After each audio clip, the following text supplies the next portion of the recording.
El Honorable Ayuntamiento Constitucional de Zapopan, la Agencia Metropolitana de Seguridad y México Evalúa les dan a todos ustedes la más cordial de las bienvenidas a este evento de la firma de la Carta Compromiso por parte de la campaña México sin homicidios, por parte de los alcaldes y alcaldesa de los municipios del área metropolitana de Guadalajara. En este evento nos honran con su presencia, integrando la mesa del Presidium, las siguientes autoridades. Maestro Javier Carrasco Rueda, en representación del Gobierno del Estado de Jalisco.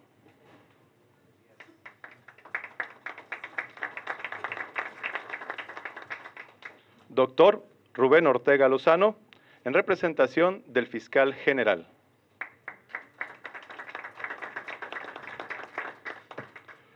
Licenciado Pablo Lemus Navarro, presidente municipal del municipio de Zapopan. Licenciada María Elena Limón García, presidenta municipal de San Pedro Tlaquepaque. Licenciado Héctor Álvarez Contreras, presidente municipal del municipio de Zapotlanejo.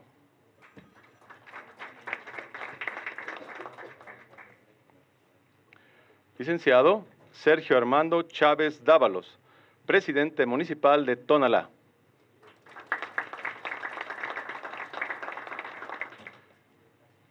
J. Refugio Velázquez Ballín, presidente municipal de Juanacatlán. Eduardo Cervantes Aguilar, presidente municipal de Ixtlahuacán de los Membrillos. Maestro Enrique Ibarra Pedrosa, secretario general del municipio de Guadalajara. Licenciada Andrea Esperanza Nuño de la Torre, síndico municipal del Salto. Licenciado Carlos Jaramillo Gómez, síndico municipal del municipio de Tlajomulco de Zúñiga.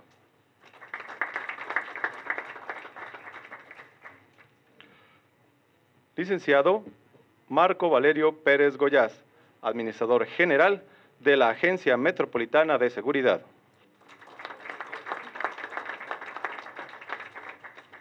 Y presidiendo este evento nos acompaña la licenciada Edna Jaime, directora general de México Evalúa.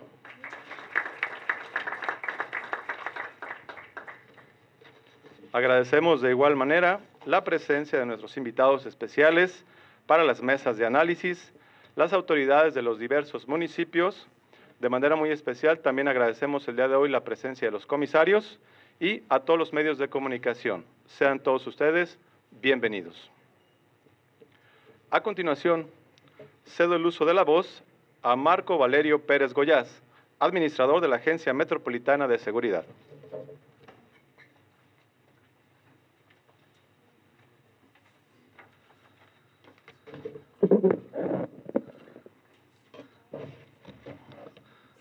Buenos días tengan todas y todos ustedes.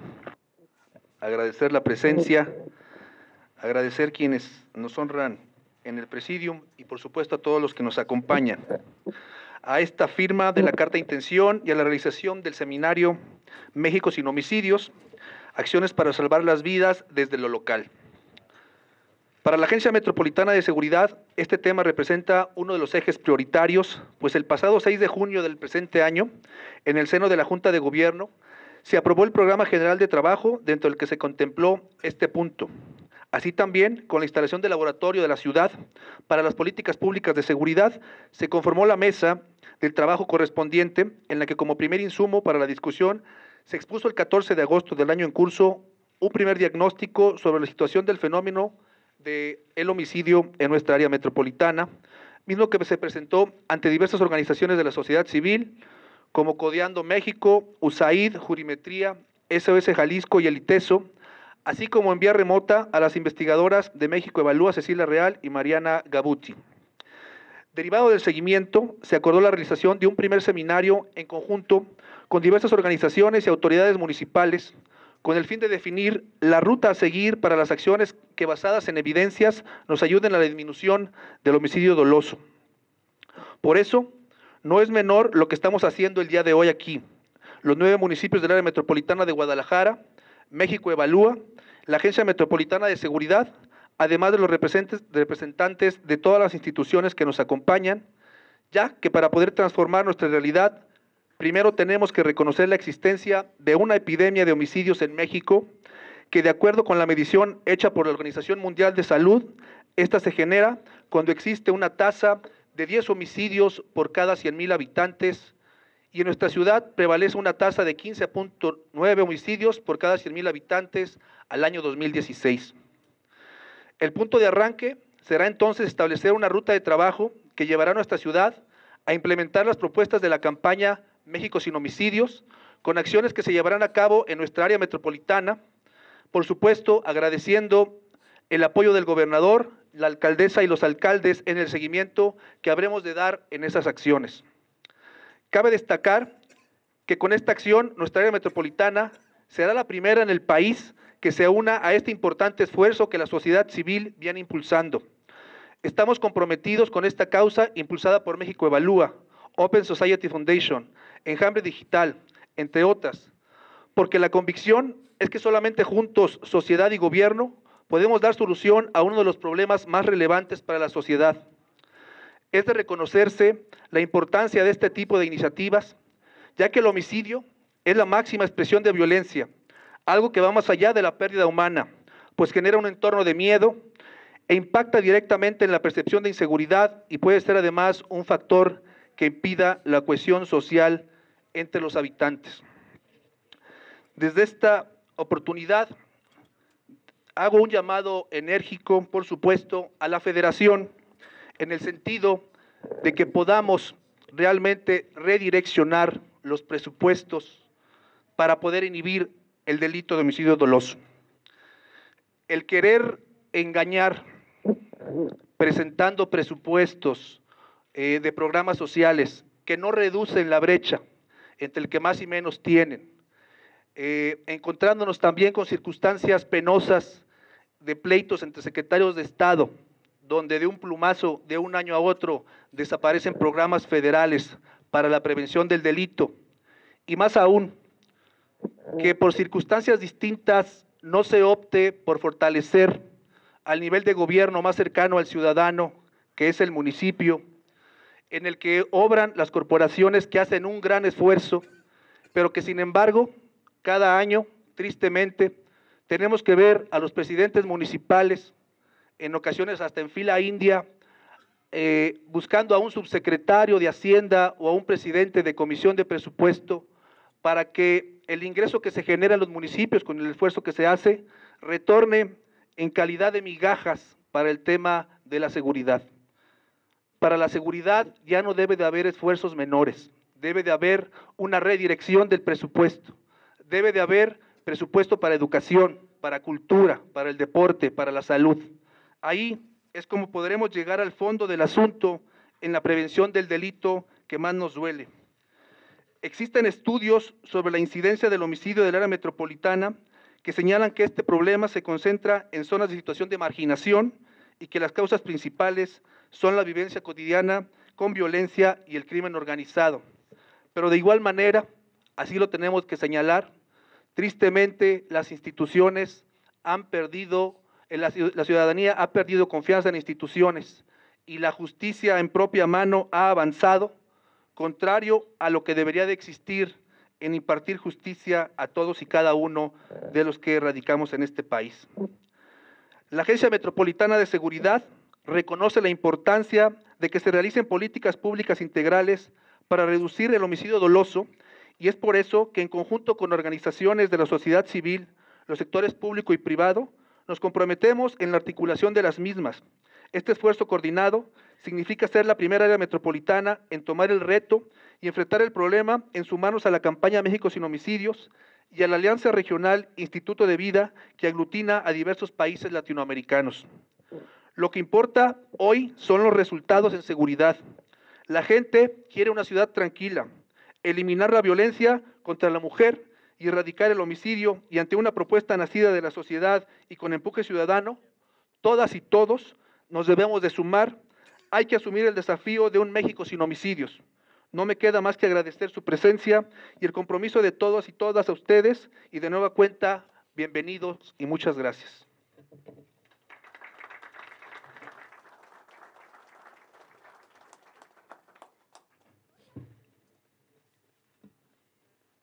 Agradecemos las palabras de Marco Valerio Pérez Goyás, administrador de la Agencia Metropolitana de Seguridad.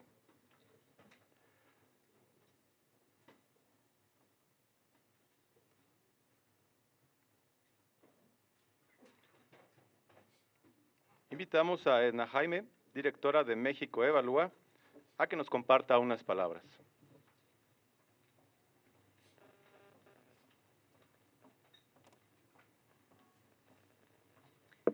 Muy buenos días. Bueno, pues es para mí un día pues especialmente importante, porque como bien lo dijo Marco, ustedes son los primeros en asumir un compromiso a favor de la vida. Y me parece un momento también significativo porque ayer la Cámara de Diputados aprobó la Ley de Seguridad Interior y ciertamente nuestras Fuerzas Armadas necesitaban de un marco que regulara su actuación, pero para mí representa una continuación con una estrategia que no ha dado resultados. Resolver el problema de la inseguridad y la violencia necesariamente pasa por privilegiar lo local. Y efectivamente, Marco, ha habido una brecha enorme en materia de asignación presupuestal, en lo que se otorga a nuestras Fuerzas Armadas, las instituciones federales y lo que llega a estados y municipios. Creo que necesitamos redireccionar la política completamente, entender que lo local es clave, es la pieza fundamental para hacer frente a una situación que es particularmente grave. Pues muchas gracias a todos por su presencia esta mañana.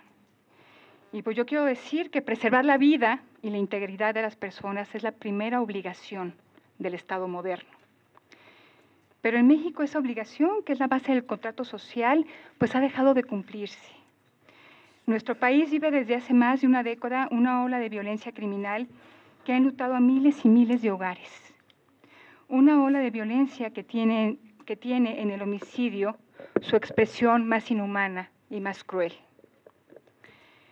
Ustedes estarán de acuerdo conmigo que el primer paso para arreglar un problema es reconocerlo. Y hoy México tiene que reconocer que vive una situación inaceptable para cualquier nación que aspira al desarrollo.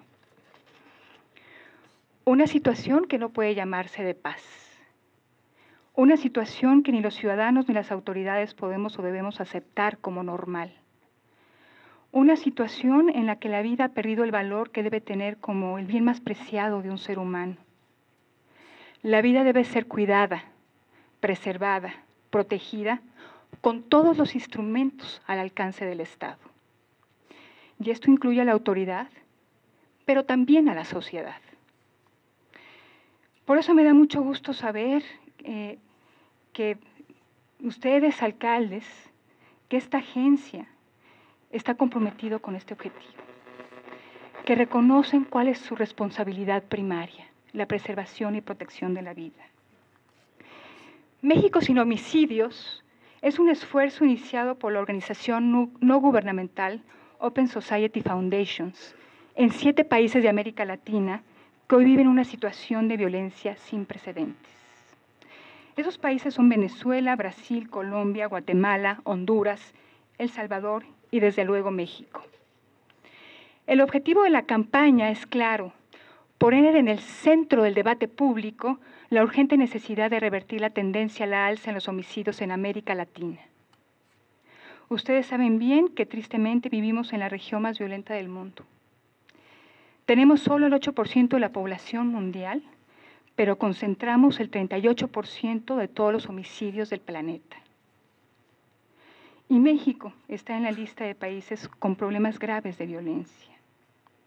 Ya lo mencionaba Marcos, La Organización Mundial de la Salud establece que un índice de 10 o más homicidios por cada 100.000 habitantes se considera como epidemia.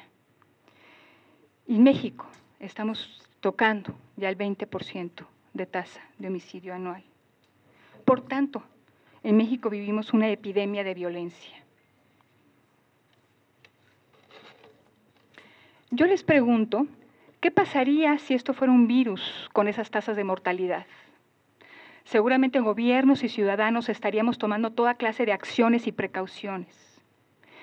Pero como este ha sido un proceso lento y corrosivo, como creemos que esto solo afecta a ciertos sectores de la sociedad, como pensamos que esto solo pasa en ciertos lugares de las ciudades o del país, seguimos adelante como si nada. Pero estamos perdiendo generaciones enteras de mexicanos jóvenes, sanos, productivos, a causa de la violencia homicida.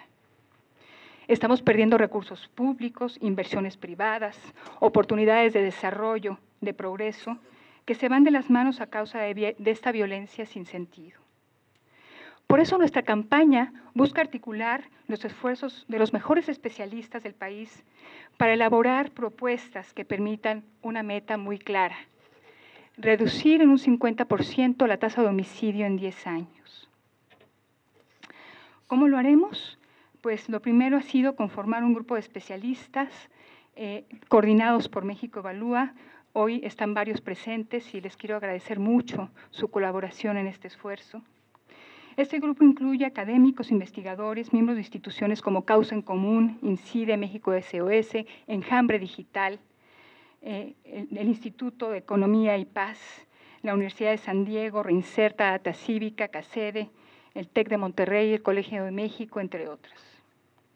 Este grupo va a desarrollar propuestas que puedan informar la toma de decisiones de nuestras autoridades.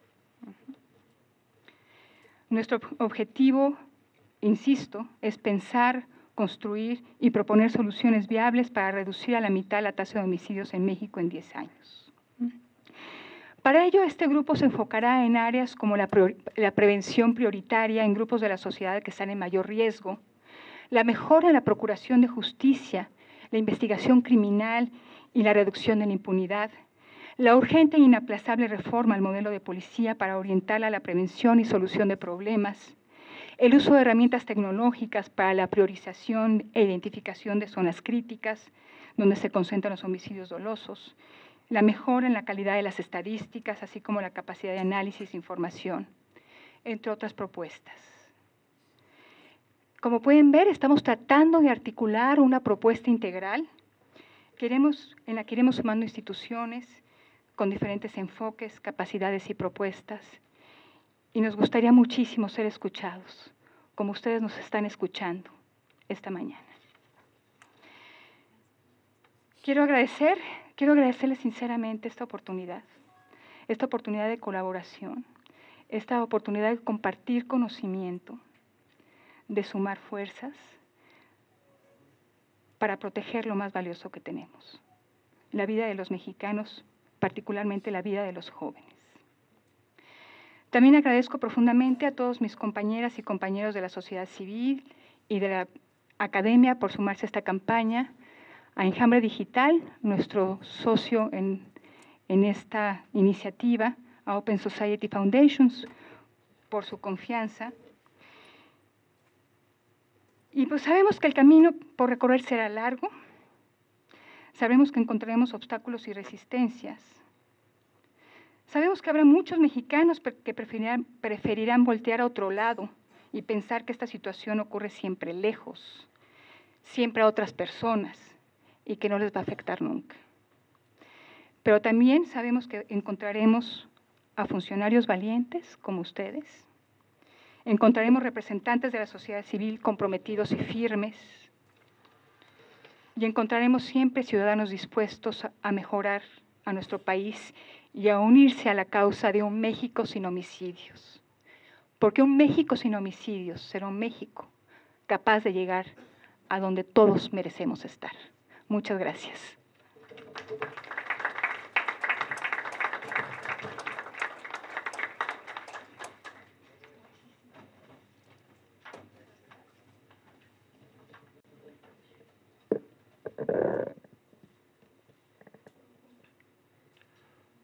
Agradecemos el mensaje de Edna Jaime, directora de México Evalúa.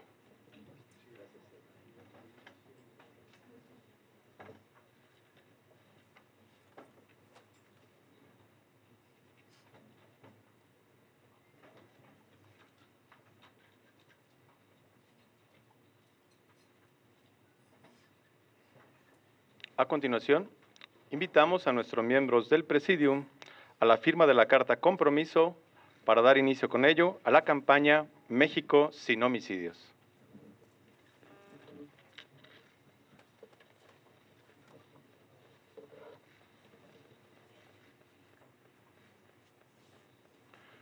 La carta se encuentra en las carpetas.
Pedimos respetuosamente al presidente municipal de Zapopan, licenciado Pablo Lemus Navarro, emita su mensaje.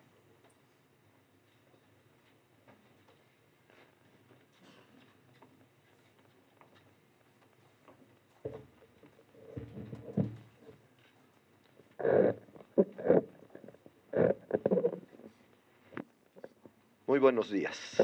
Ahí se escucha bien. Muy buenos días. Me da mucho gusto recibirlos en este municipio de Zapopan. Un municipio que tiene un gran reto en materia de seguridad. Generalmente nos quieren comparar con la capital del estado de Jalisco.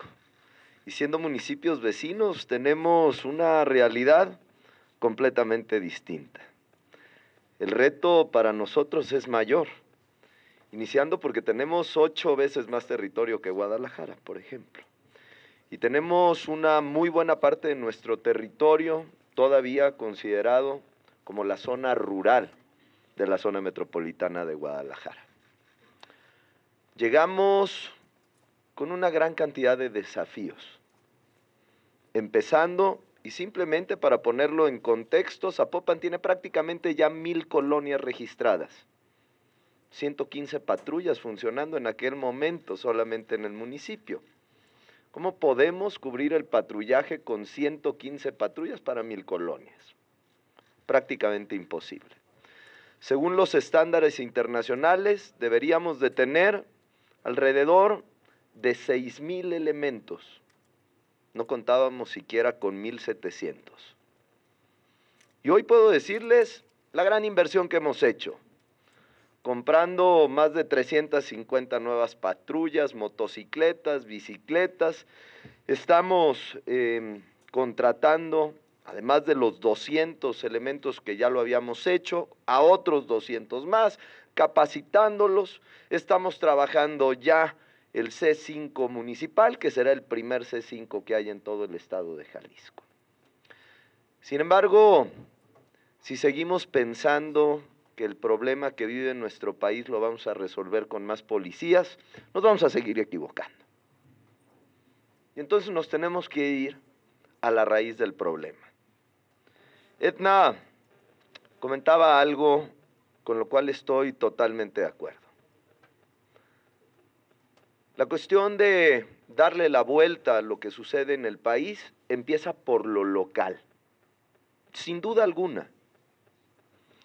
Y en la mañana, cuando todos abrimos un periódico, prendemos la televisión, ponemos una estación de radio y escuchamos lo que está sucediendo. Hace unos días, no tenemos por qué ocultarlo. Lo que pasó aquí en la zona metropolitana de Guadalajara verdaderamente nos pone a pensar qué hicimos mal. La realidad está superando a la ficción y por mucho. Hitchcock es chiquito, ya comparado con lo que está pasando en México. Y entonces nos damos cuenta que nos tenemos que ir a luchar contra los problemas en su raíz. Y nosotros en Zapopan elegimos 4 ejes. 4. Yo comento con todos nuestros funcionarios, no se nos salgan de ahí. Todas las políticas públicas tienen que ir orientadas en estos 4 temas. Educación, cultura, deporte y empleo. Son las 4 vertientes en las cuales nosotros debemos de trabajar. Yo quisiera comentar con ustedes 2 experiencias muy agradables que estamos teniendo en el municipio de Zapopan. Edna, y te lo comento porque eres una visitante distinguida, y creo que es un buen momento para decirlo. En lo que era un mercado municipal, en una de las colonias que tenía el índice delictivo más alto no solamente del municipio, sino de toda la zona metropolitana de Guadalajara, decidimos construir un centro cultural. Nosotros, orgullosamente y guardada toda proporción, decimos que es nuestro Pompidou local. Tenemos 32 salones de clases, 2 estudios de grabación. Estamos dando clases de danza, escultura, pintura, teatro y todos los instrumentos que componen a una orquesta sinfónica. Estamos capacitando a una orquesta sinfónica infantil. Estamos atendiendo a 4,800 personas de forma directa cada mes y más de 10,000 que están participando en actividades culturales gratuitas. Lo que ha pasado en la colonia Constitución es una transformación total de su economía y de su entorno. Muestra que invertir en cultura deja buenos dividendos. No nos equivoquemos. Segundo, no estamos inventando el hilo negro. Estamos tomando ejemplos a nivel global que han dado solución a los problemas. Conocimos el modelo de Medellín. Después de la muerte de Pablo Escobar, los paisas, como se dicen ellos, tomaron la decisión de hacer una transformación de su cultura, de su participación y de su educación. Donde Pablo Escobar tiraba los cadáveres de todas las personas que asesinaba, digamos, de los otros grupos delictivos, ellos decidieron construir un centro comunitario que le llaman Parque Biblioteca. Hay más de 10 de ellos ya en Medellín. Y exactamente tomamos ese modelo para traerlo aquí. Y tiene ya 3 meses operando lo que nosotros llamamos Colmena, un centro de integración social donde estamos dando talleres contra las adicciones, talleres contra la violencia intrafamiliar, talleres contra la violencia hacia las mujeres. Estamos atendiendo a 1,100 familias y se encuentra en una de las colonias que tienen condiciones no solamente de desigualdad, sino de inseguridad, que es Miramar. Y atendemos ahí a más de 10 colonias de la zona. Estamos construyendo otros 3. Tezistán, Villas de Guadalupe y San Juan de Ocotán, precisamente en los puntos donde tenemos los problemas más grandes de violencia. ¿Esto se transforma de la noche a la mañana? Por supuesto que no. Esto tarda mucho tiempo. Sin embargo, los cimientos, los pilares del gran cambio social en nuestro municipio están puestos. Para cerrar, yo quisiera agradecer a mis compañeros presidentes municipales, a mi compañera presidenta municipal. Por supuesto, también a las autoridades estatales, a Marco Valerio, como director de esta Agencia Metropolitana de Seguridad, porque todos estamos cerrando filas. Entendemos la importancia del momento que estamos viviendo en nuestro estado, en nuestro país, en nuestros municipios. Y todos estamos trabajando sin fijarnos si somos de un color o de otro. Eso no importa, porque a la ciudadanía no le importa el color del gato. Lo que le importa es que acabe con los ratones. Y en eso estamos trabajando coordinadamente todos los presidentes municipales y también el gobierno del estado y el gobierno federal. Y lo que Edna nos decía tiene mucha razón.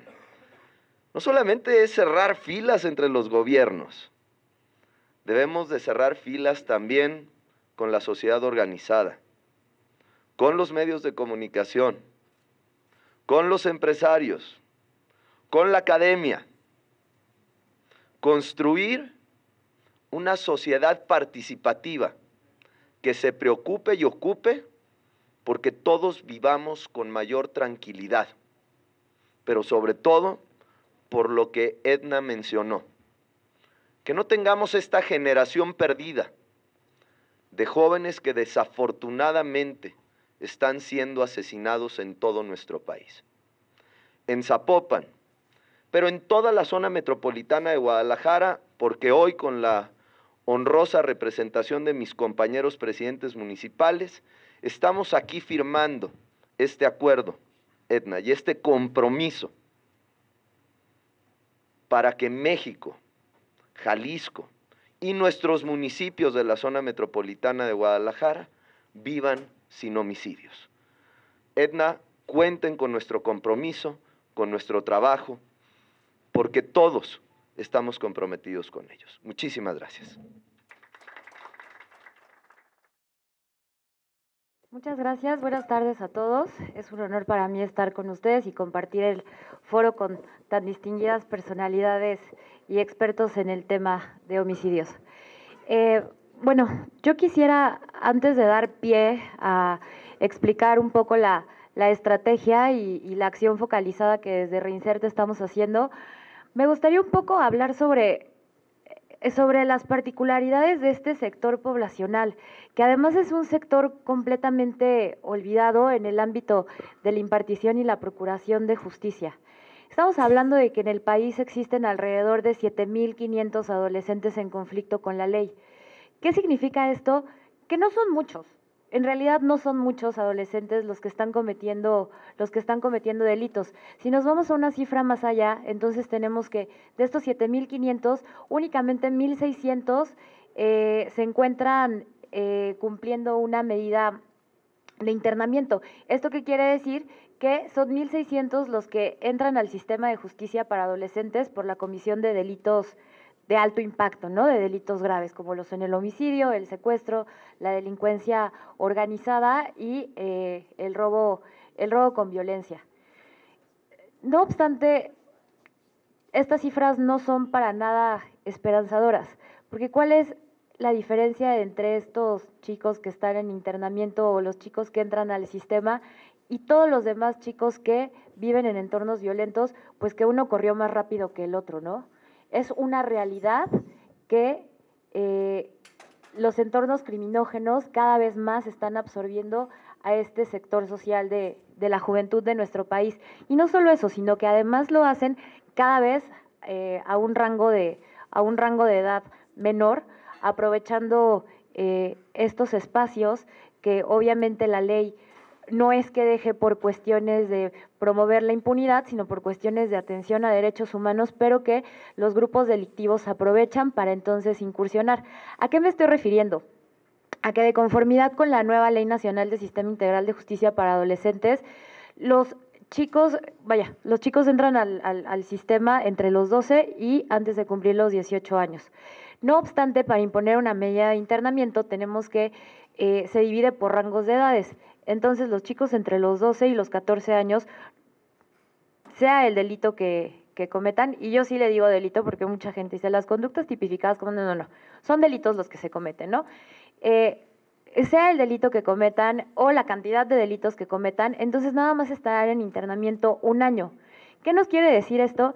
Que son un factor de inversión muy importante, siguiendo mi ejemplo, los grupos de delincuencia organizada, ¿no? Entonces empiezan a entrenar chicos a los 8 años, que según los estudios que en Reinserta hemos practicado es la edad en que los adolescentes que llegan al sistema cometen su primer delito, empiezan a entrenar y a atraer a estos chicos a los 8 años, y entonces si los detienen a los 14, bueno, no importa, va a estar nada más un año y va a regresar al mismo círculo criminógeno del cual salió. Y no nada más esto, sino que además muy probablemente incluso su familia comparte este mismo círculo criminógeno. Esto va muy relacionado con factores de violencia, ¿no? Tenemos cuestiones como la desocupación juvenil, la falta de calidad en el trabajo, la retención escolar y la brecha tan grande que existe en el acceso a oportunidades son generadores de violencia. Pero además de ser generadores de violencia, son las mismas circunstancias que concurren en los adolescentes que entran en conflicto con la ley. ¿Por qué otra razón, hablando en términos meramente estadísticos y numéricos, tenemos que voltear a ver esta población? Pues bueno, porque las cifras nos dicen que las víctimas del homicidio son generalmente hombres que están entre los 15 y los 30 años de edad. Esta característica se comparte con los victimarios. Quienes están cometiendo los homicidios es lo mismo, son hombres entre los 15 y los 30 años de edad. Los adolescentes en conflicto con la ley entran al sistema a los 14 años y salen de ellos a los 21. Estamos hablando que tenemos un grupo poblacional en el cual converge una alta probabilidad, ya sea de convertirse en víctima o en victimarios una vez que salen del sistema. Otro factor muy importante es que los chicos únicamente están dentro del sistema por 5 años, ¿no? Ya se hizo homogénea la disposición legal en ese sentido. Lo mismo, así sea el delito que cometan, el tiempo máximo que pueden estar con una medida de internamiento son 5 años. Si no aprovechamos estos 5 años para dotarlos de herramientas y para trabajar en una efectiva reinserción, tenemos chicos que van a salir a más tardar a los 21 años y que van a poder continuar o no con esta carrera criminógena. Entonces, bueno, otro factor también muy importante que además después voy a vincular con la explicación del programa que en Reinserta manejamos es lo mismo, la cuestión de los entornos violentos. Parece que nos encontramos en un círculo vicioso en el que tenemos un entorno violento y entonces tenemos la comisión de delitos de alto impacto y entonces tenemos homicidios y entonces el chico no puede salir de ese círculo. La gran mayoría de los adolescentes en conflicto con la ley, igual, según estudios serios que hemos realizado en conjunto con la Universidad de Northwestern en Chicago, nos arrojan que, un adulto promedio, hasta sus 30 años de vida, pudo haber sido víctima de 1 a 3 experiencias traumáticas. Al hablar de experiencias traumáticas me refiero a violencia familiar, a ser víctima directa de la comisión de un delito o justamente a estar conviviendo en estos entornos violentos. Los chicos que entran en conflicto con la ley son chicos que antes de cumplir los 14 años ya estuvieron sujetos al menos a 8 experiencias traumáticas. lo cual nos habla de que estar en entornos violentos es un factor para generar la comisión de delitos. Y bueno, sin más voy a empezar a explicar el programa porque si no me voy a extender demasiado. ¿Cuál es la finalidad de nuestro programa? A ver, Reinserta surge con miras a resolver o a tratar de resolver los problemas de seguridad tan graves que hay en el país desde la perspectiva penitenciaria, volteando a ver ese México invisible que está detrás de las rejas, y entre ellos, obviamente, la parte de adolescentes en conflicto con la ley. Nuestro objetivo con el programa de adolescentes es promover la reinserción social de adolescentes en conflicto con la ley y en proceso de reinserción para disminuir la reincidencia, brindándoles herramientas para que lleven una vida alejada del delito y asuman un rol productivo en la sociedad. Nosotros tenemos este dicho de que dejen de ser parte del problema y se conviertan en parte de la solución y en factor de cambio. Contamos con este programa general de adolescentes en conflicto con la ley se subdivide en dos categorías. El programa intercomunitario, que es el que se trabaja dentro de las comunidades de tratamiento para adolescentes, y en un centro de reinserción que tenemos, que es una casa de medio camino. ¿Cuáles son las peculiaridades de estos programas? Que están basados en evidencia, que buscan la sustentabilidad, tienen enfoque de género. Estamos trabajando arduamente para que sean medibles y replicables y que están basados además en necesidades criminógenas y habilidades sociales. Esto es, generan mayor adherencia por parte de los adolescentes toda vez que están dirigidos, ¿no? Uno no trata igual una hepatitis que un resfriado. Entonces lo mismo pasa con los chicos. La siguiente, por favor. Nuestro programa intercomunitario. Trabajamos 4 rubros: habilitación laboral, educación, talleres artísticos y culturales y salud mental. ¿Cuál es la importancia de trabajar dentro de las comunidades con los chicos? Que es una forma de poder detectar perfiles que están en mayor riesgo, empezar el trabajo con ellos desde que están dentro de la comunidad y ofrecerles una opción al momento de salir. Dicho de otra forma menos elegante, cacharlos una vez que salen del sistema, ¿no? Dentro de nuestra casa de medio camino trabajamos 5 pilares, los mismos que ya les mencioné, pero aquí agregamos justicia restaurativa.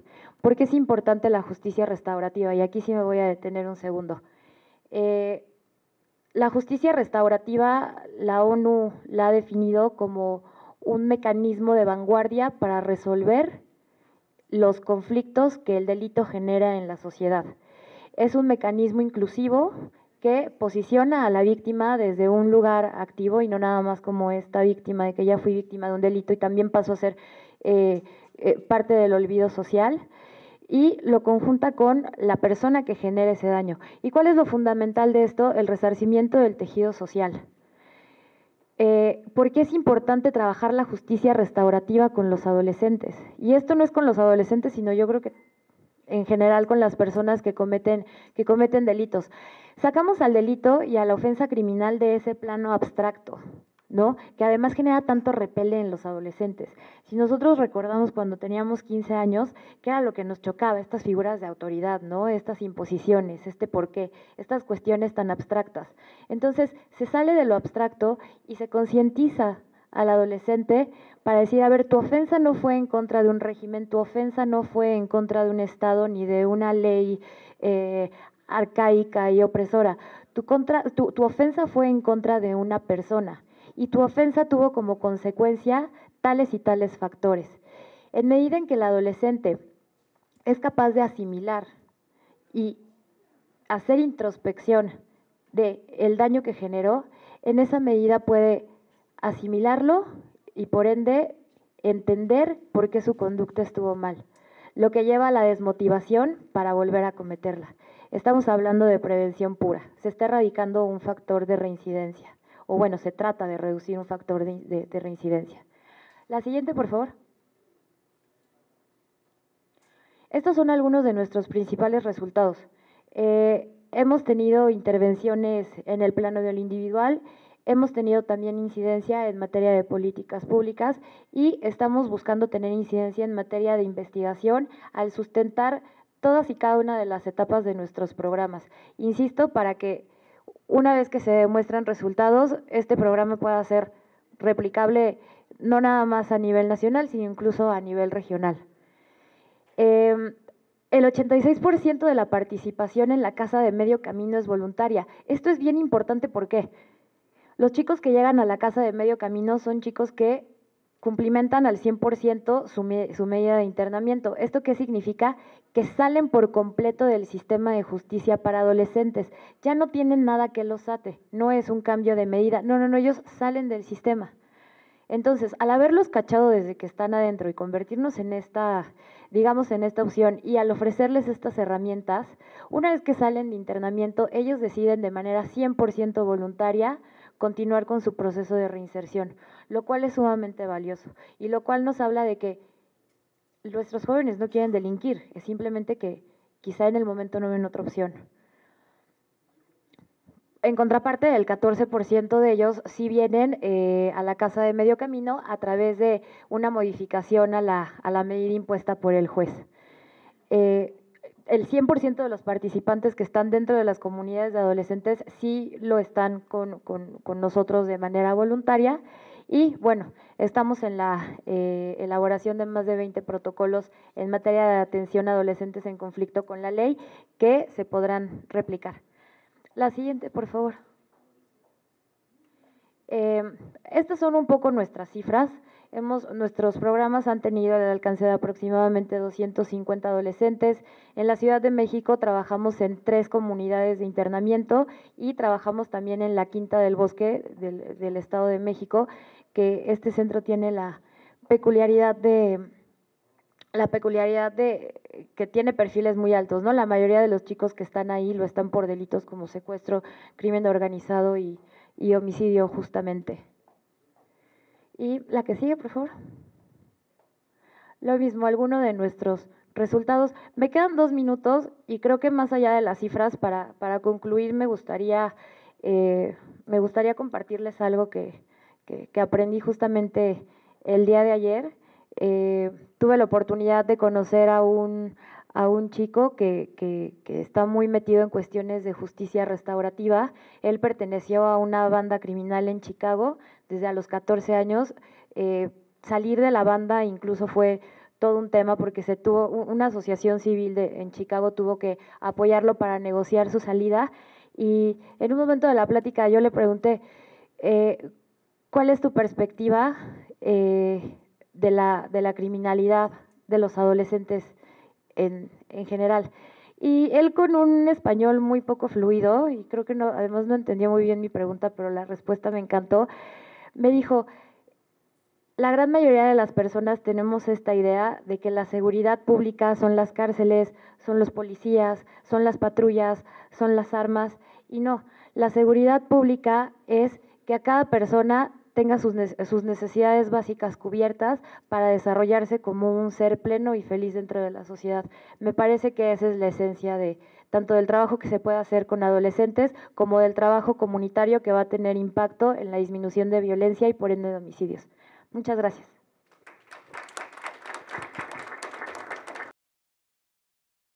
Muchas gracias por la bienvenida, muchas gracias por la presentación. Bueno, espero no hablar, es que tengo la voz muy fuerte, entonces casi siempre tengo problemas con los micrófonos, entonces procuro ir. Si hablo muy fuerte, por favor, me hacen señas de que estoy hablando muy fuerte.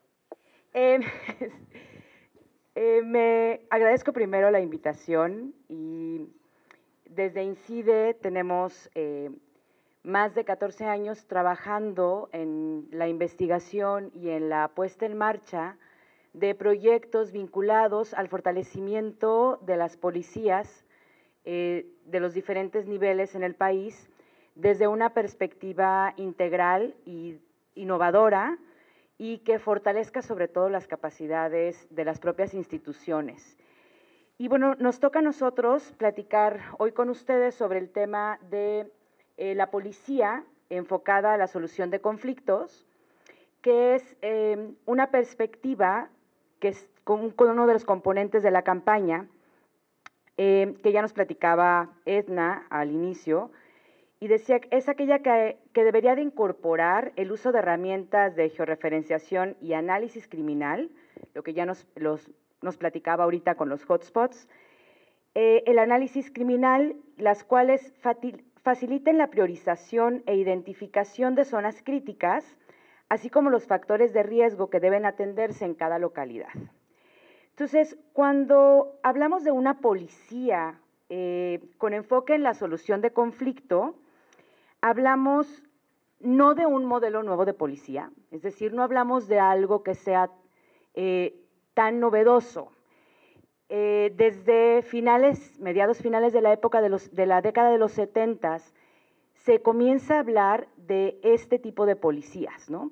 Entonces, se habla de que la policía debería de estar enfocada no solo a reaccionar ante lo que sucede en las calles, ¿no?, o en la sociedad, sino debería de estar más ocupada en ser un facilitador de resolver esos conflictos que suceden en la calle.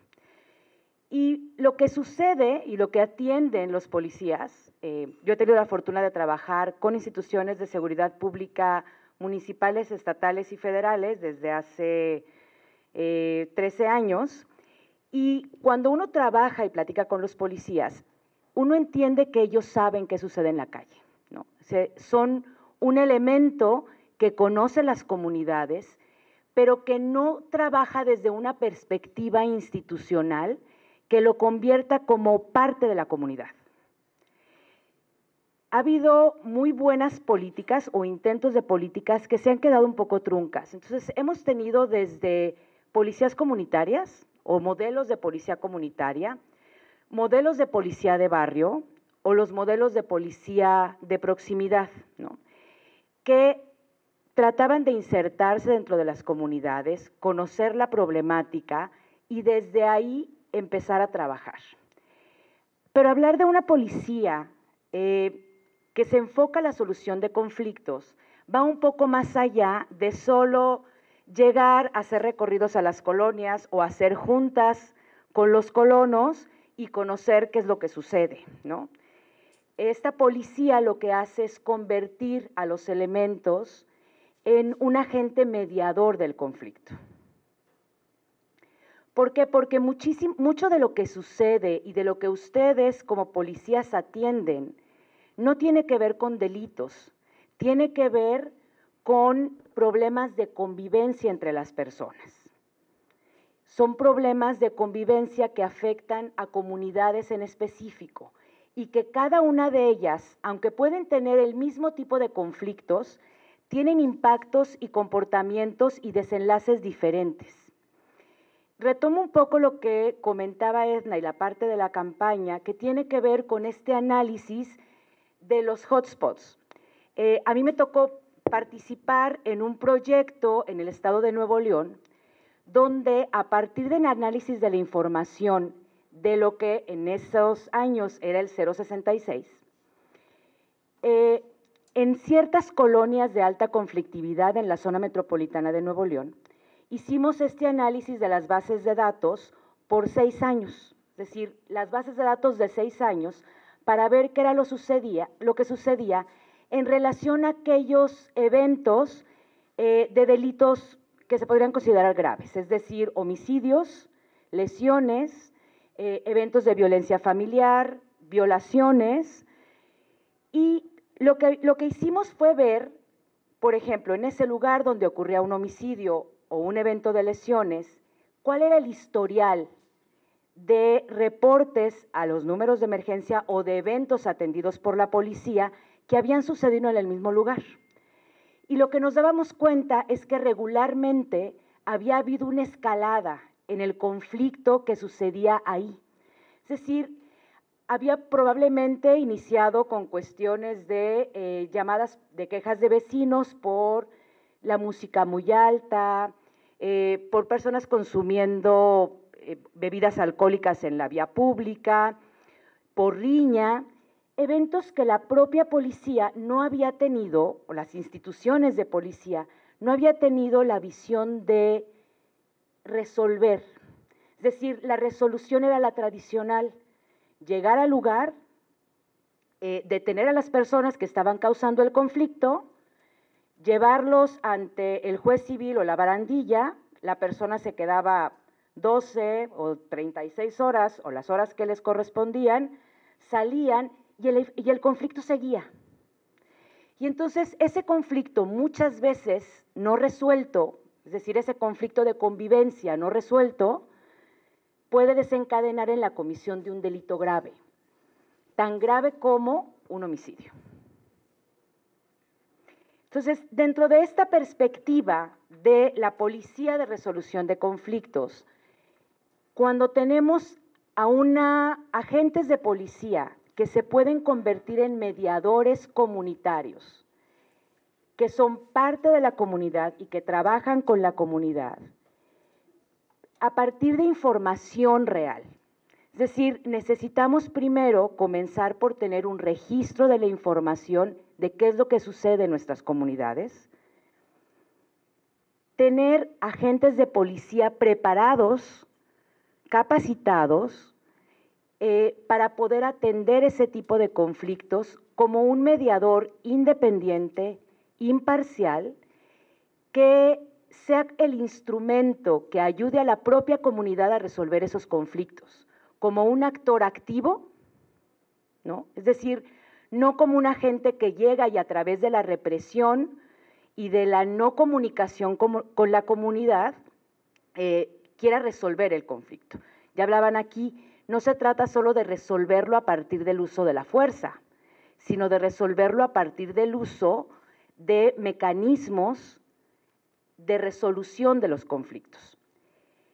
Los últimos años en México, en diferentes niveles, no solo del sistema de seguridad, sino del sistema de procuración y de administración de justicia, se han creado estas figuras de mediadores, se han implementado las figuras de mediadores que tratan de resolver conflictos penales o aún conflictos individuales de manera privada, ¿no? Estas figuras de mediadores privados.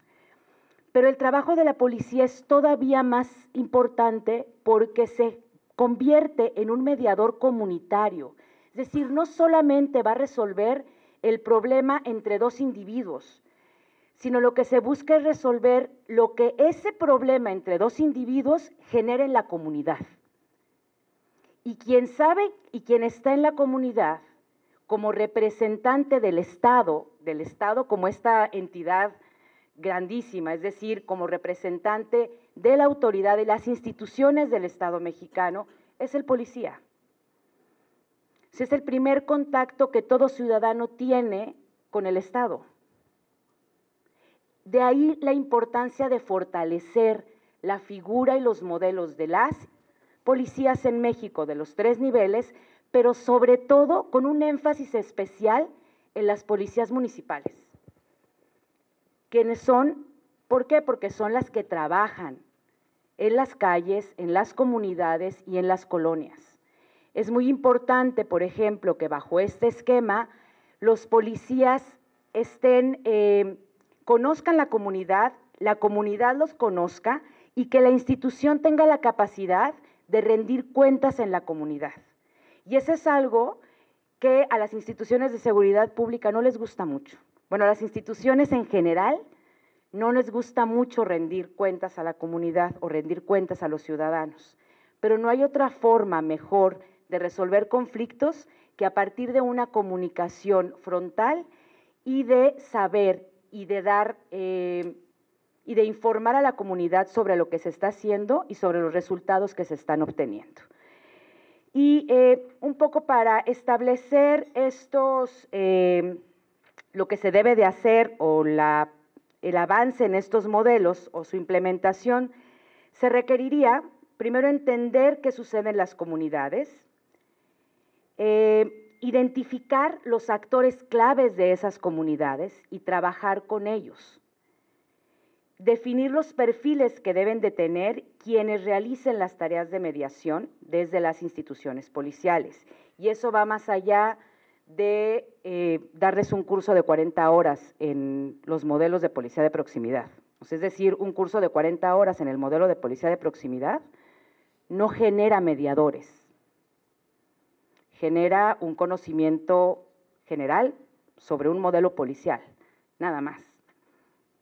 Determinar también con claridad cuáles son aquellos conflictos de convivencia que la policía puede mediar. Es decir, no se trata de mediar todo, porque si no vamos a terminar mediando nada o resolviendo nada. Se tiene que trabajar sobre conflictos muy específicos y con estrategias también muy puntualizadas, a través de una metodología clara y transparente de acción. Se necesita crear vínculos formales e informales entre las instituciones y las comunidades en las que se trabaja. ¿A través de qué? De comités ciudadanos de seguridad, de comités vecinales, en donde haya una participación activa de las instituciones policiales y de los agentes que estén trabajando dentro de esas zonas. Una de las partes muy importantes es saber qué sucede, como ya lo hemos dicho, en las diferentes comunidades y entender cuáles son los conflictos que se y dónde están esos conflictos y dónde está lo que está ocurriendo.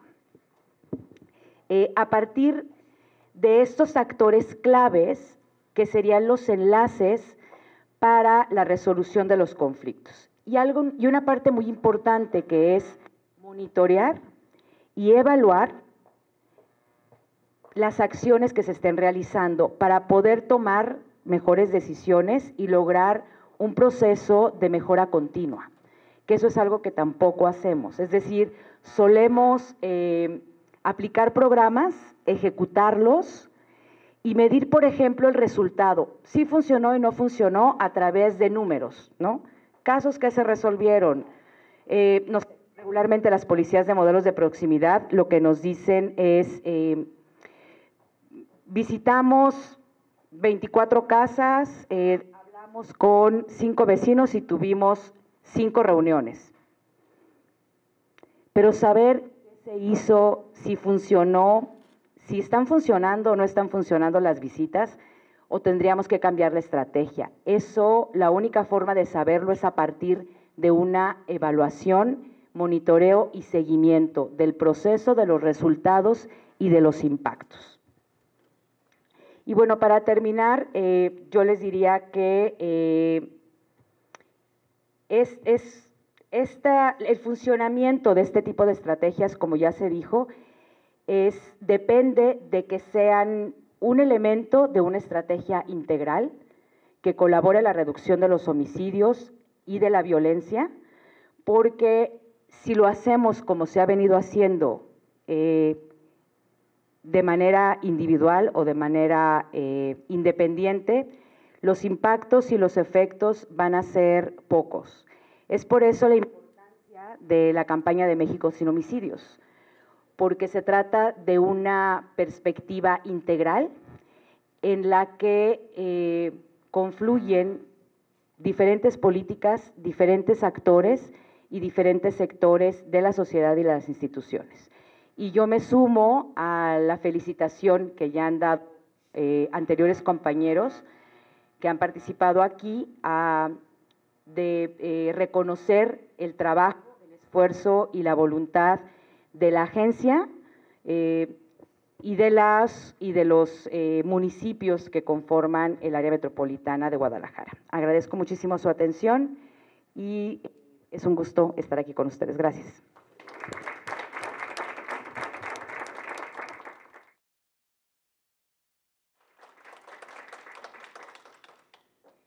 Bueno, pues como comentan mis compañeros, quienes formamos parte de la campaña México sin homicidios y del Movimiento Regional de Instinto de Vida, pues creemos que la reducción de la violencia es posible porque creemos en los seres humanos y también creemos en las capacidades de convivencia y en el sentido ético de quienes imparten la justicia.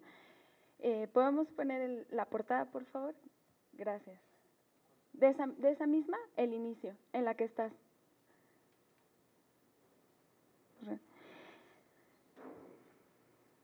Bueno, también señalar que todas las vidas valen la pena, que no hay una vida que valga más o una vida que valga menos, o una que no merezca ser llorada cuando ya no está aquí. Todos son parte de nosotros y por eso es la importancia también de ser seres humanos. Hoy les voy a contar la historia de Carla Pontigo. Ella es una joven de San Luis Potosí, estudiante de nutrición que para poder pagar sus estudios y colaborar en la economía de su familia, apoyando a su mamá, que es trabajadora de maquila, trabajaba en una discoteca los fines de semana. El 28 de octubre de 2012, hace 5 años, ella fue víctima de una fuerte agresión física y sexual. Sufrió casi 40 heridas internas y externas, entre las que destacan golpes en la cabeza, un ojo casi salido muy hinchado, el labio inferior mordido, casi desprendido, con marcas de estrangulamiento, la pierna derecha casi cercenada, graves lesiones en órganos internos y señales de violación sexual. Meses antes de su feminicidio, ella vivía una situación grave de violencia laboral, psicológica y acoso sexual por parte de su empleador, reconocido por la Procuraduría de Justicia local como el responsable de su muerte, no por feminicidio, sino por homicidio, porque Carla, dicen, se estrelló con una puerta de cristal y esas heridas y esas lesiones fueron las que le ocasionaron. Entonces, él está presunto responsable por homicidio doloso. Como hace rato que nos comentaba Mónica, que así como hay grandes escaladas que se convierten en delitos, que son problemas de convivencia, también lo es en el caso de los feminicidios. Generalmente hay señales que nos dicen que eso va a pasar, ¿no? Eso es importante para la prevención. La familia de Carla fue condicionada a donar sus órganos para que se iniciara una averiguación previa. El agente del Ministerio Público llegó casi 48 horas después al lugar de los hechos. Cuando llegó, la escena estaba toda limpia, lo recibió el dueño del lugar. Después de tramitar un amparo, la familia pudo acceder a la investigación y hasta que accedió a la investigación se dio cuenta que estaba esta persona investigada por homicidio doloso. Las pruebas que la médico forense tenía, que podían ser una pauta para demostrar que ella había sufrido violación sexual, fueron extraviadas. Aquí hay servidores públicos que la pregunta es, ¿ustedes qué hubieran hecho en las investigaciones, ¿no? Este caso es el segundo que cobra una importancia ante la Suprema Corte de Justicia de la Nación sobre violencia severa de género. El primero fue el de Mariana Lima, el que ocurrió en el Estado de México, en donde su esposo la asesina y hacen pasar su feminicidio como un suicidio. La sentencia de Carla en la Suprema puede sentar un precedente para todas las víctimas de violencia de género, que han sido sumamente deficientes y pueden permitir la reparación desde el inicio. Casos como el de Carla se pueden prevenir. Si bien la lucha por la justicia de quienes ya fueron o están siendo víctimas ahorita es un camino largo, también se puede prevenir, qué es lo que nos tiene aquí, acciones desde lo local para que esto no le vuelva a ocurrir a alguien más.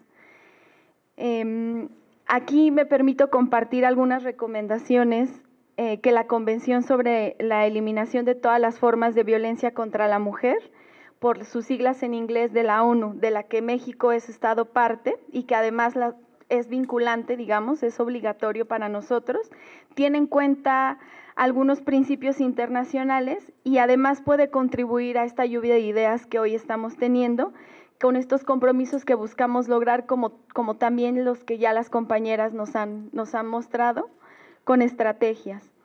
Sabemos que el Estado tiene 7 municipios con alerta de género y también por eso vale la pena saber qué está pasando localmente, ¿no? El comité recomienda que se siga permitiendo que las organizaciones no gubernamentales de mujeres participen en el diseño y monitoreo de políticas públicas. Por eso agradecemos mucho el espacio que nos han dado las autoridades de Guadalajara para que organizaciones de la sociedad civil como nosotros podamos compartir nuestra experiencia con ustedes y a su vez ustedes con nosotros. También el comité recomienda que se adopten estrategias dirigidas a lograr un aumento en las mujeres que intervienen en la política, en las decisiones en todos los niveles, en particular en las municipalidades a nivel local. También recomienda poner en práctica mecanismos para supervisar y sancionar a encargados que hacen cumplir la ley, incluidos los del Poder Judicial, que en algún momento discriminen a las mujeres o que se nieguen a aplicar la legislación que protege. También, como mencionaba hace rato nuestra compañera Mónica, a través de análisis completos, usando los datos disponibles de las estrategias, de las políticas públicas que sirven, que no nos sirven, analizándolos, las tendencias a lo largo del tiempo podremos darnos cuenta qué podemos modificar, qué podemos seguir haciendo.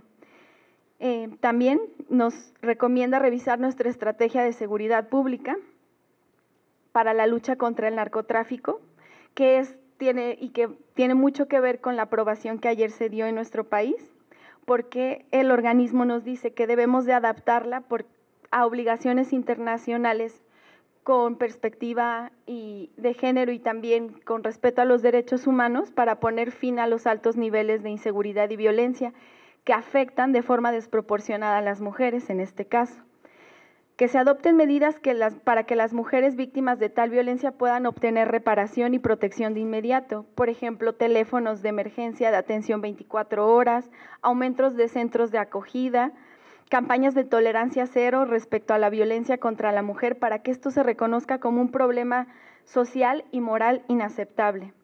También que se garantice la implementación efectiva del protocolo para investigación en casos de hostigamiento, como es el que si a Carla hubiera habido un protocolo, se hubiera detectado desde antes que ella sufría un hostigamiento laboral y sexual por parte de su empleador. Y por último, me permito también decir, entre otras de las recomendaciones, que es adoptar las medidas necesarias para eliminar las incoherencias jurídicas en los marcos que tenemos, como ahora que se hizo el Código Penal homologado en feminicidio, para que el plano federal, estatal y municipal estén en concordancia. Estas son solo un par de ideas y queda mucho por hacer juntas y juntos, y yo termino mi participación agradeciéndoles nuevamente por su disposición y apoyo y por estar aquí. He acabado.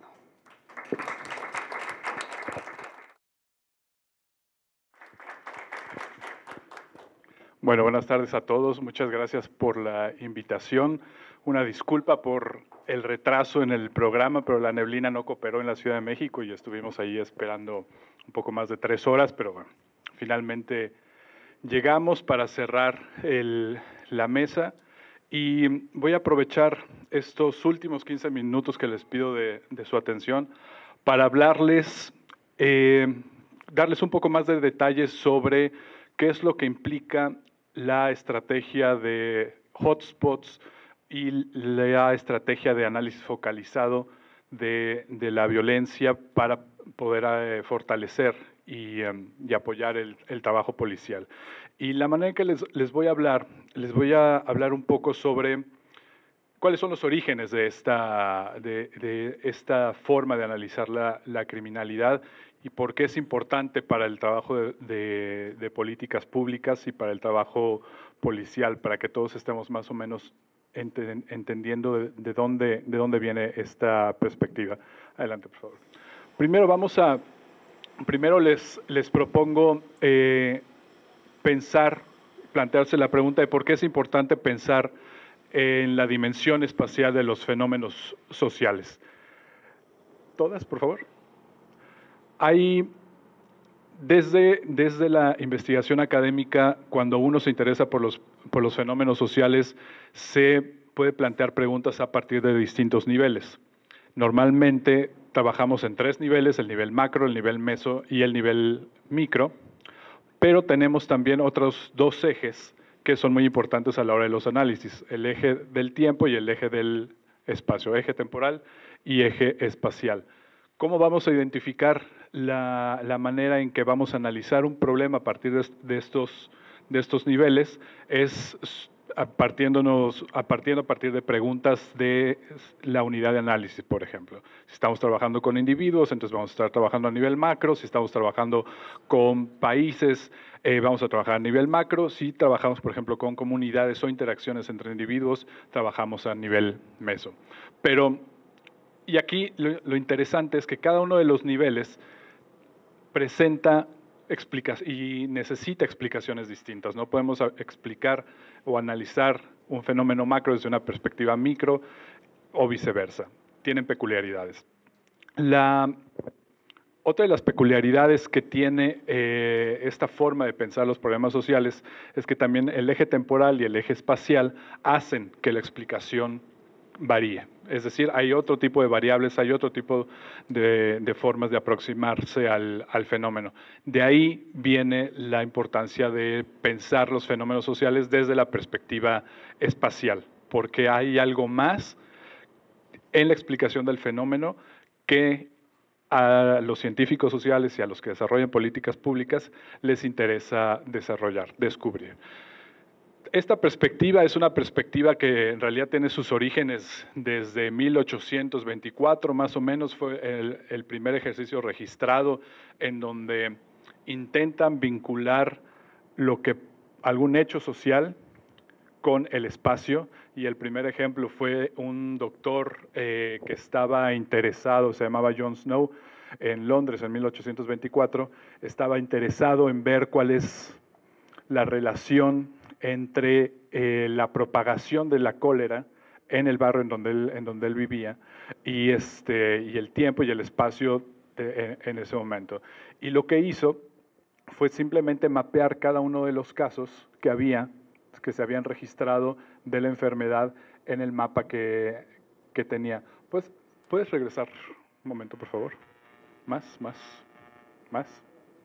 Esa es la forma en que mapeó los casos en el mapa y empezó a observar que había un patrón reconocible, por lo menos visualmente, y fue a hacer exploraciones de campo y se dio cuenta que la distribución de los casos se daba alrededor de una toma específica de agua. Se pusieron a ver qué estaba pasando con esa toma y esa toma tenía fallas y era agua contaminada. Entonces, a partir de ahí es donde se generó la dispersión específica de ese tipo de cólera a partir de ese punto. Entonces, ese tipo de preguntas, ¿no?, inició toda una gran corriente en donde empezaron a usar la cartografía para poderla vincular con fenómenos sociales. Tiempo después, ya en la geografía, ya por ahí de 1960, ¿no?, se dio un giro importante hacia la utilización, la vinculación de la cartografía con los fenómenos sociales y empezar a plantear preguntas teóricas y acercarse a explicaciones, a desarrollar también herramientas técnicas para poder explicarlo. Y a partir de ahí se empezó a desarrollar una gran cantidad de técnicas de análisis estadístico y se empezó a generar software, las primeras aplicaciones de software que conocemos ahora como sistemas de información geográfica o GIS por las siglas en inglés. Los primeros ejemplos fueron más o menos por los finales de los 70s, de los 80s, donde ya había posibilidad de empezar a manejar una mayor cantidad de información en distintos tipos de cartografía y generar una mayor cantidad de cartografía. Esta parte de este interés que apareció primero en la geografía se basaba mucho y citaban mucho que es una ley muy famosa en geografía, la primera ley de la geografía, que es como la base de lo que explica todo el fenómeno del análisis espacial de cualquier tipo de fenómenos sociales. Y dice que todas las cosas están relacionadas entre sí, pero las cosas más cercanas están más relacionadas que las distantes. Y una ley derivada de eso es, la tarea del analista es encontrar qué hace que esas cosas cercanas tengan una relación especial distinta a las que son distantes. Ahí entra el campo de comunicación espacial.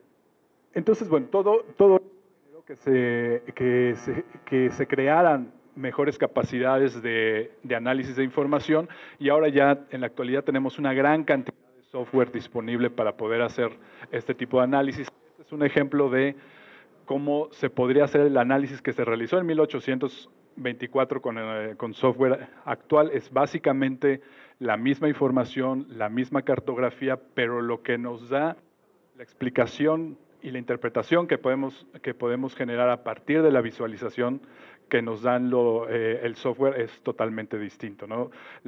Que tienen a su izquierda es una técnica de heatmaps o mapas de calor y la otra es de reconocimiento de patrones espaciales a partir de técnicas específicas.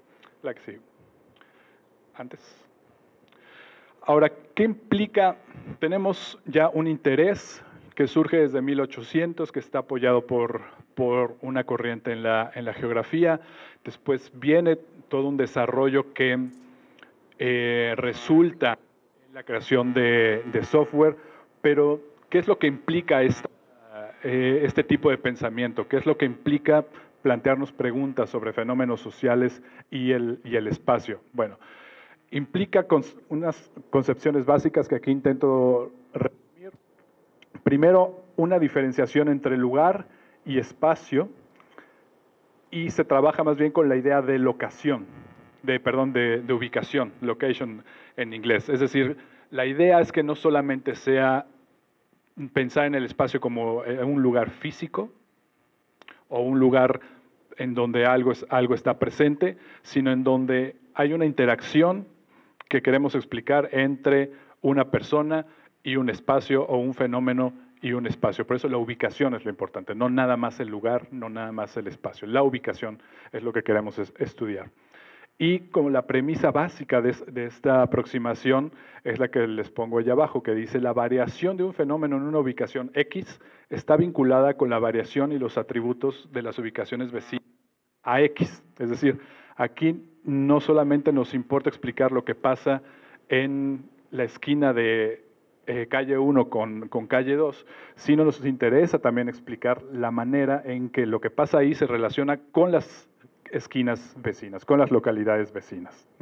No es explicar justamente un espacio, un punto, sino la ubicación.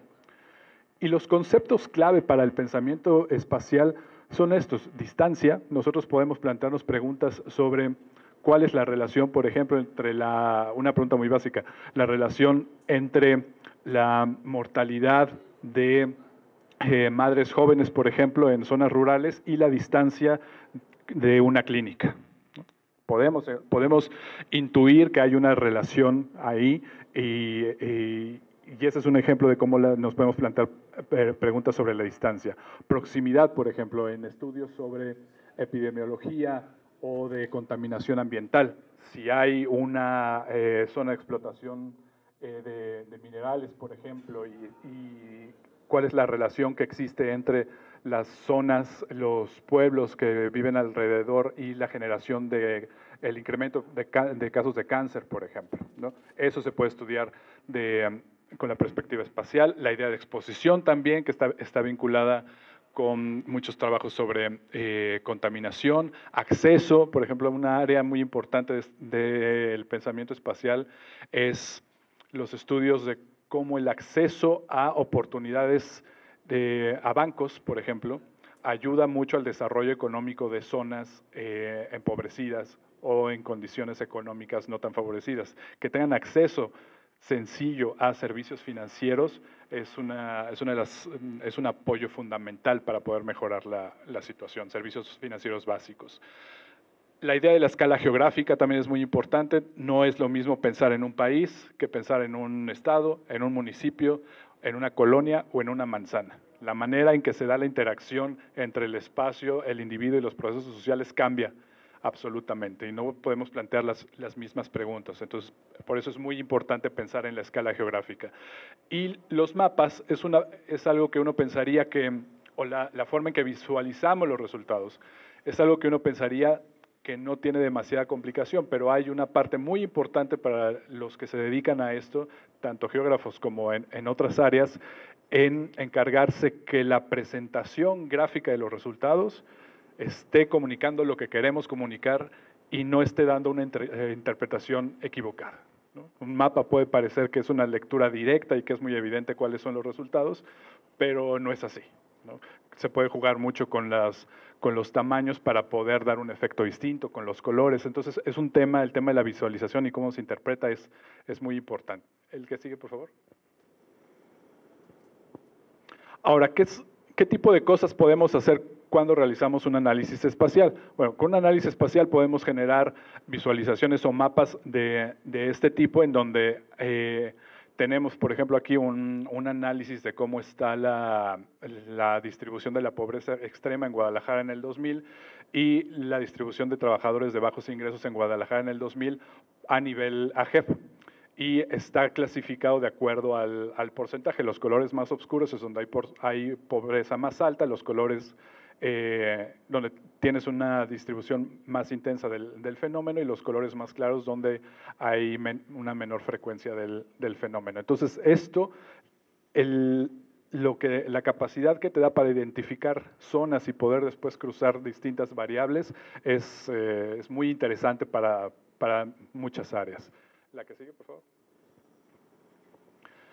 Tenemos el concepto, uno de los conceptos más usados en esta área es el concepto de autocorrelación espacial, que es básicamente la medida estadística que nos va a decir si hay una relación que vale la pena estudiar y explicar entre lo que pasa en una localidad y un conjunto de variables. Si encontramos que esta autocorrelación espacial es de cierto nivel, entonces sí es interesante preguntarnos por qué hay gente más pobre en unas localidades específicas de cierta ciudad y no en otras. Entonces vale la pena estudiarlo. La que sigue. Este es un ejemplo de la identificación de puntos calientes o hotspots, que es a partir de la autocorrelación espacial, podemos identificar las zonas en donde de manera recurrente existe el fenómeno que a nosotros nos interesa. En el caso de la criminalidad, como el estudio que estamos llevando a cabo con datos de la Ciudad de México, nosotros lo que estamos identificando son hotspots de homicidio intencional reportados por el primer respondiente, por la policía. Este es el mapa de la tasa de pobreza que les enseñé antes, pero es el tipo de visualización que podemos generar y nos podemos ir a muy buen detalle. ¿La que sigue? También tenemos la capacidad de plantear modelos, es decir, ya que identificamos que hay algún tipo de relación, podemos probar distintas hipótesis. Por ejemplo, en términos de estudio de la criminalidad, si queremos ver, por ejemplo, por qué pasan más homicidios en ciertas localidades y nos acercamos a una teoría, podemos jalar información relacionada con esa teoría, meterla al modelo y nos arroja este tipo de resultados. Prueba el modelo en cada una de las localidades y nos presenta todo el modelo, y los colores más intensos es donde el modelo tiene una mayor capacidad explicativa, y los colores menos intensos es donde el modelo tiene una menor capacidad explicativa o simplemente no tiene significancia estadística. Entonces, en la zona más oscura tendríamos que buscar trabajar con las razones que el modelo nos está demostrando, que por lo menos estadísticamente y con los datos que tenemos, hay buena evidencia de que ahí está pasando algo en específico. ¿La que sigue? Ahora, ya acercándome al cierre, esta técnica, esta forma de pensar los fenómenos sociales tiene desde hace mucho, ya casi 100 años diría yo, una gran aplicación en la criminología y por lo tanto en el trabajo policial, por lo tanto en el trabajo de políticas públicas, de prevención también.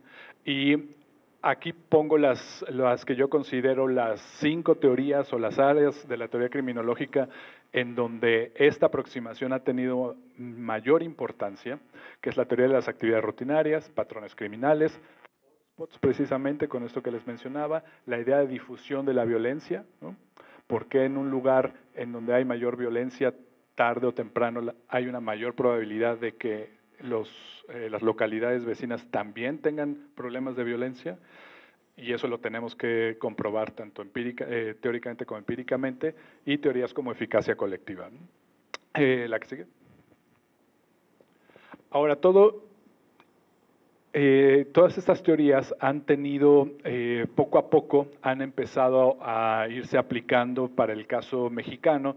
Ya empezamos a acumular una cantidad importante de trabajos que han decidido utilizar estas técnicas, utilizar los datos de México. Aquí pongo algunos ejemplos, pero solamente quería mencionar esto para recalcar que es un área que en la investigación académica todavía tiene mucho que ofrecer. Es un campo que todavía tiene mucho por desarrollar. Hay todavía muy poca gente que está trabajando sobre el tema. Y todavía más importante, y esta es una área de oportunidad que por el tipo de trabajo que se realiza acá, por el tipo de trabajo que realizamos en México Evalúa, es particularmente importante la manera en que los resultados y esta aproximación se pueden usar en el trabajo cotidiano, tanto para desarrollar políticas públicas como el trabajo de inteligencia policial. Y ahí se abre un campo muy grande, porque para poder trabajar con este tipo de información y procesar y acercarnos a resultados interesantes, también necesitamos pensar en la manera en que estamos generando datos.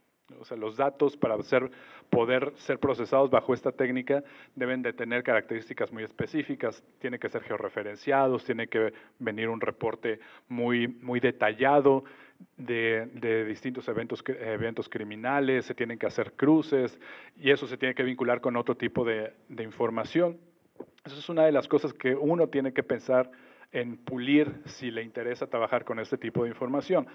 Después viene toda la parte de necesitamos el software, el conocimiento técnico, pero eso es algo que ha mejorado mucho, la accesibilidad y las técnicas son cada vez más sencillas y más fáciles de entender, entonces no hay no hay grandes complicaciones. Y una vez que sorteamos esos pasos y podemos llegar a ver resultados, creo que ahí hay una gran oportunidad que, en especial, políticas públicas de seguridad y el trabajo policial deberían de aprovechar, porque implica muchas cosas, pero una de ellas es optimizar recursos.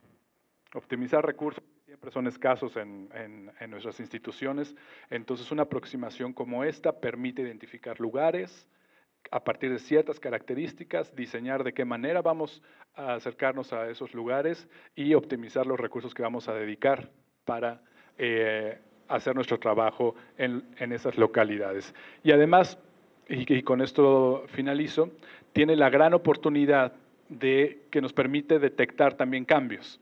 Es una estrategia flexible, es una técnica que alimenta estrategias flexibles y dinámicas. Entonces, nos permite rápidamente ver si los focos rojos que detectamos en una zona están cambiando hacia otra zona y actuar en consecuencia.